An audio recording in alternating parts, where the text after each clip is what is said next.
Βρισκόμαστε στη Day 1B του Greek Poker Cup 2 και έχω δίπλα μου τον Γιώργο τον Γρηγορόπουλο, τον πρωταθλητή στο main event του πρώτου Greek Poker Cup, ο οποίος όμως σήμερα, στην πρώτη μέρα που έπαιξε, μόλις αποκλείστηκε. Θα μας πεις πώς έγινε, Γιώργο?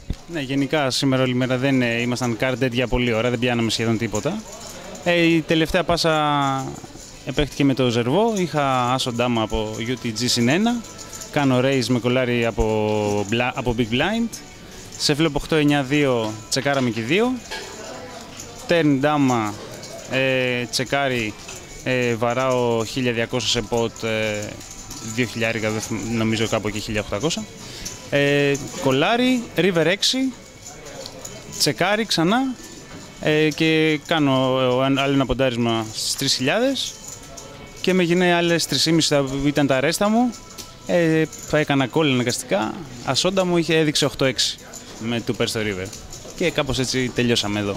Από τα πρώτα levels πώς σου φάνηκε γενικά το τουρνουά, δηλαδή με το επίπεδο των αντιπάλων σου ήταν καλύτερο, έτυχες σε ένα καλό τραπέζι, σε ένα διαφορετικό? Εντάξει, το τραπέζι που έτυχα ήταν αρκετά δύσκολο, είχα τον Γιώργο τον Καπάλα και τον Αλέξη τον Ζερβό και γενικά ήταν καλό τραπέζι, εκτός από αυτούς τους δύο παίκτες. Γενικά ήταν καλό τραπέζι, δύσκολο για πρώτη μέρα. Εντάξει, δεν μας βοήθησε, δεν έπεσαν και τα σωστά φύλλα και γενικά δεν μας βοήθησε η σημερινή μέρα. Δεν πειράζει, τι να κάνουμε. Δεν είσαι πάντως και πολύ απογοητευμένος. Την προηγούμενη φορά κέρδισε ένα επάθελο 70.000 ευρώ. Εντάξει, ναι, σίγουρα δεν μπορούσα να κάνω κάτι άλλο. Δηλαδή δεν έκανα κάποια λάθη, ας πούμε. Ό,τι μπορούσα έκανα. Εντάξει. Ίσως δεν ξέρω αν θα μπορούσα να το έχω αποφύγει αυτό τώρα. Δύσκολο, δεν νομίζω. Δύσκολο, έτσι όπως παίχτηκε η πάσα, δύσκολο. Σου εύχομαι καλή επιτυχία στο επόμενο. Πολύ και καλή συνέχεια σε εσάς. Ευχαριστούμε.